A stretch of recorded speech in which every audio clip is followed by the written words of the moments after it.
side-by-side English podcasts. Welcome back. Hey Daniel, how are you doing today? Jennifer, I'm good, genuinely good. How about you? I'm doing well. A little coffee, a little sunshine, and honestly a topic I've been wanting to talk about for weeks. Same here. I feel like this one is going to hit close to home for a lot of people listening. I think so too. And listener, if you are new here, welcome. If you're coming back, thank you for being here again. So Daniel, today's topic is stop overthinking. Overthinking isn't careful thinking. It's thinking that has forgotten where the exit is. You know that feeling at 11 at night, when you replay a conversation from 3 days ago and wonder if you sounded weird? When you analyze how someone said hi to you at the coffee shop?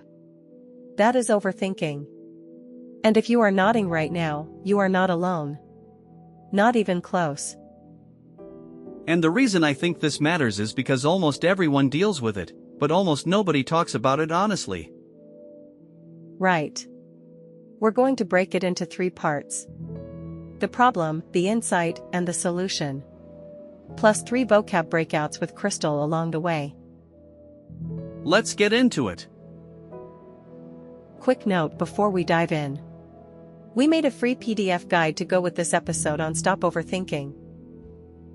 It's in the description below. You can grab it, print it, keep it next to you. Totally free. No email required. Just our gift to you for spending this time with us. Alright. Section 1. The problem. Let's actually describe what stop overthinking looks like in real life. Because I think a lot of people don't even realize they're doing it until someone holds up a mirror. So the first one, and I think this is the most common, is the bedtime loop. You lie down, the lights go off, your body is exhausted, and your brain says, "Great, now let's replay every awkward conversation from the last 10 years." You rehearse arguments that will never happen. You write speeches for situations that will never come up. You plan responses to messages you haven't received yet.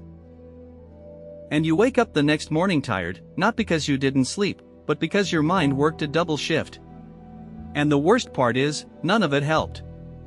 You did not solve a single real problem. You just did emotional cardio in the dark. Here is the second one.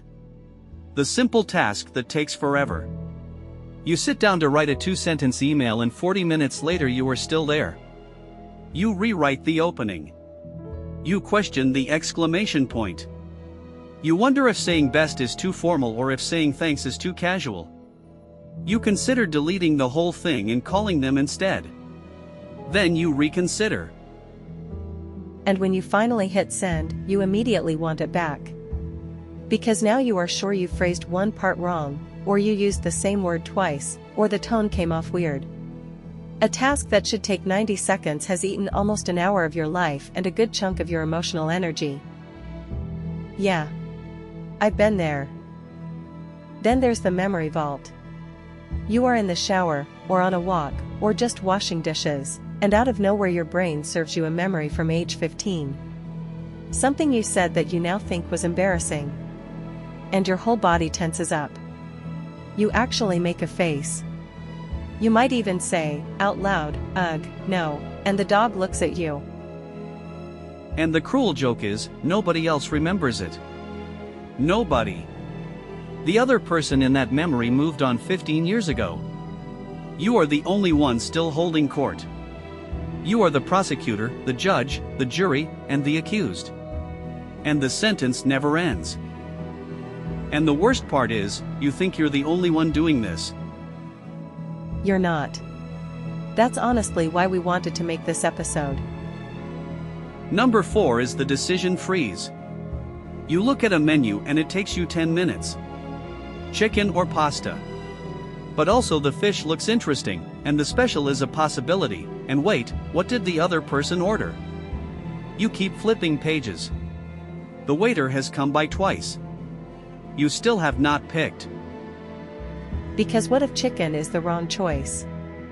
What if there's a better option you haven't considered? What if, what if, what if? And this is just lunch. Imagine what happens with a career decision. A relationship decision. Something that actually matters. The freeze gets worse as the stakes get bigger. And the last one is the most subtle, but maybe the most exhausting. It's the running commentary. All day, a voice in your head is narrating, analyzing, critiquing. How did that meeting go? Did I talk too much? Did I talk too little? Why did I say it like that? Should I have worn the other shirt? On and on. It never shuts up. And you start to think that voice is you. That those thoughts are truth, just because they are loud. But they are not truth. They are a running commentary, and every thinker has one. The question is how much you listen to it. So that's the landscape. That's what this looks like when it's happening to you. And before we go into why it happens and what to do about it, let's do our first vocab breakout with Crystal. Hi, I'm Crystal. Let's slow down and look at a few words from the problem section. Rumination. The habit of going over the same thought again and again. Like a cow chewing its food twice, except it's your own embarrassing memory. To spiral. When one worry pulls in another, which pulls in another. The thoughts get bigger and faster, downward. Analysis paralysis.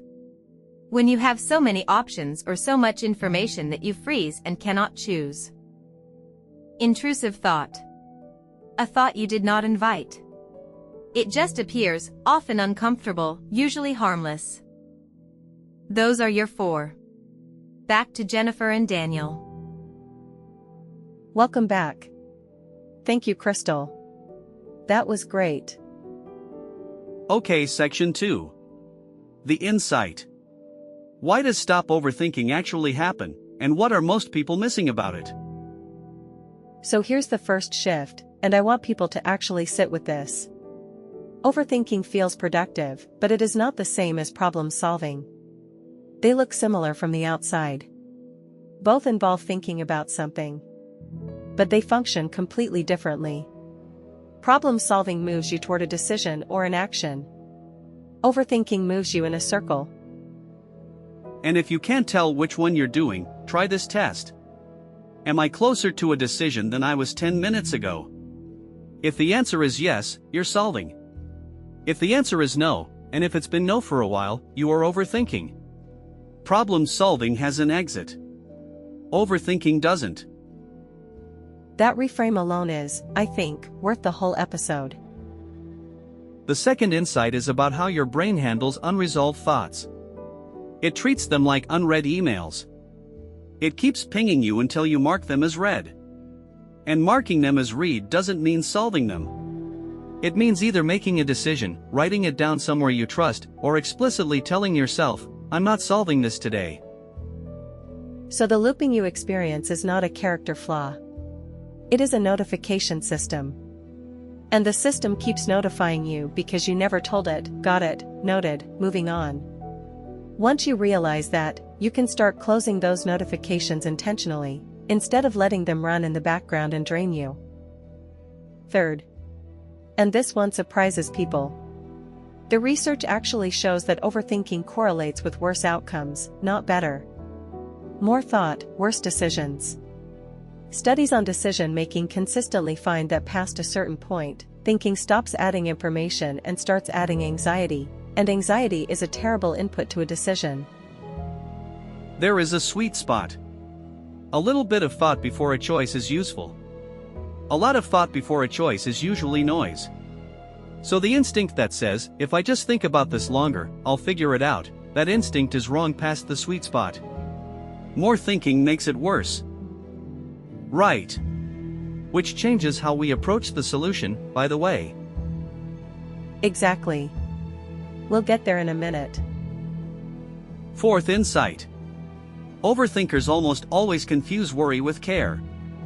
They think the worry proves they care. That if they weren't worrying, it would mean they didn't take it seriously. And that's a deep belief, and it's worth naming, because until you see it, you can't let go of it. But caring is doing. Caring shows up in action, in attention, in presence. Worry is the tax you pay for not doing yet. And when you understand that, you stop rewarding yourself for worrying. You start asking, what's the smallest piece of actual caring I can do, right now, instead of just worrying more? And the fifth insight is about identity. A lot of overthinkers say, that's just who I am. I've always been this way. I'm a thinker. And that framing feels honest, but it locks you in. Because if overthinking is who you are, then changing it feels like a betrayal of yourself. So you don't change it. But overthinking isn't who you are. It is a habit your brain developed, probably as a way of trying to feel safe. You were not born with it. You learned it. And anything you learned, you can unlearn. You can still be a thoughtful person without running a marathon in your head every night. So the point here is, the thing is not what you thought it was. Once you see it differently, the solution becomes much more doable. Before we get into that solution, let's bring Crystal back for our second vocab breakout. Crystal again. For more words from the insight section. These ones are a little more advanced. Cognitive load. The total mental effort your brain is using at one moment. Too much load, and it slows down. Default mode network. The part of the brain that runs when you are not focused on a task. Where overthinking lives. Emotional reasoning. Believing something is true because it feels true. I feel worried, so there must be a real threat. Metacognition. Thinking about your thinking. Noticing the loop instead of being trapped inside it. Great. Keep those in your pocket. Back to the hosts. And we are back. Alright Daniel, section 3. The solution. The practical, do it today part. Not a 30-step framework. Just moves that actually work. Okay. Step 1. Give the thought a container. This is deceptively simple and it works. Set a timer for 10 minutes. During those 10 minutes, think about the thing as hard as you want. Worry, analyze, spiral, go for it. But when the timer rings, you are done for the day. If the thought comes back later, you tell it, come back tomorrow at 4 p.m. And I know it sounds silly, but the brain really does respond to this. Part of what keeps the loop running is the fear that if you stop thinking about it, you'll forget to handle it. When you give it a scheduled time, your brain relaxes. It knows there's an appointment. It can let go for now. This one technique alone will change your sleep. I love this one. It's almost annoying how well it works. Step 2. Write it down before you try to solve it. A thought in your head spins. A thought on paper just sits there. And that stillness is actually where decisions become possible. In your head, the thought is swirling in fog. On paper, it becomes one sentence, and one sentence is much smaller than the fog made it feel. You don't need a journal, you don't need a special notebook. A napkin works. The back of a receipt works. The Notes app works. The point is to move it from inside to outside. I've had worries that I carried for weeks, and the moment I wrote the sentence down, I went, oh. That's it. That's all it was. And I could handle it. Step 3. Set a decision deadline. Most overthinking is stalling on a decision. So set a clock. For small decisions, give yourself 60 seconds. For medium decisions, 10 minutes. For big life decisions, 1 day, or 1 week, but not 1 year. After that deadline, you pick. That is the rule. You pick. Because a good enough decision made today beats a perfect decision made never. And most decisions are reversible. The fear of picking wrong assumes that you can't adjust later. You almost always can. Deadline, pick, adjust. That's the loop. It's so much more productive than the alternative, which is think, spiral, repeat. And this is the one most people skip, which is exactly why it's effective. Step 4. Move your body. Walk, stretch, shower, do 10 push-ups, whatever. Physical state changes mental state. You literally cannot think your way out of overthinking, because the thinking is the problem. You have to act your way out. And movement is the cheapest, fastest act available. The science on this is actually pretty solid. Walking in particular shifts you out of the default mode network, the part of the brain where rumination lives. 20 minutes of walking does more for a spiraling mind than 20 minutes of more analysis. Every time. And if you're spiraling right now, listening to this, I'm telling you, after the episode, go for a walk. Step 5. Tell on yourself. Tell one person. Out loud. Say, I'm doing the thing again. I'm spiraling about this. Can I just say it to you? And you don't need them to solve it. You don't even need advice. You just need to externalize it to a human with a human face reacting. Something about saying it out loud shrinks it. In your head it sounded like a crisis. Out loud, to your friend, it often sounds like, oh yeah, that's the thing I do. And that shift, from crisis to pattern, is where freedom lives. You stop being trapped in it and you start watching it. And once you're watching it, you have options. So if you remember nothing else about stop overthinking, remember those 4 moves. Pick the easiest one and do it today. Not all 4. 1. Just 1. You can come back for the others. One last vocab breakout, then we'll wrap this up. One more round with me, Crystal. These are the words from the solution section, the action words. Time boxing. Setting a hard limit on how long you spend on one thing. After the box closes, you move on. Grounding. Using your senses to get back into the present. Feel your feet. Name 5 things you see. To externalize. To move something from inside your head to outside. Writing, talking, drawing. Out loud. Decision fatigue. The quality of your decisions gets worse the more decisions you make in a day. Real phenomenon. Perfect. That's your vocabulary list for today. Back to Jennifer and Daniel for the wrap. Alright. Welcome back one more time, and thank you, Crystal. So that was our conversation on stop overthinking. The problem, the insight, and the solution.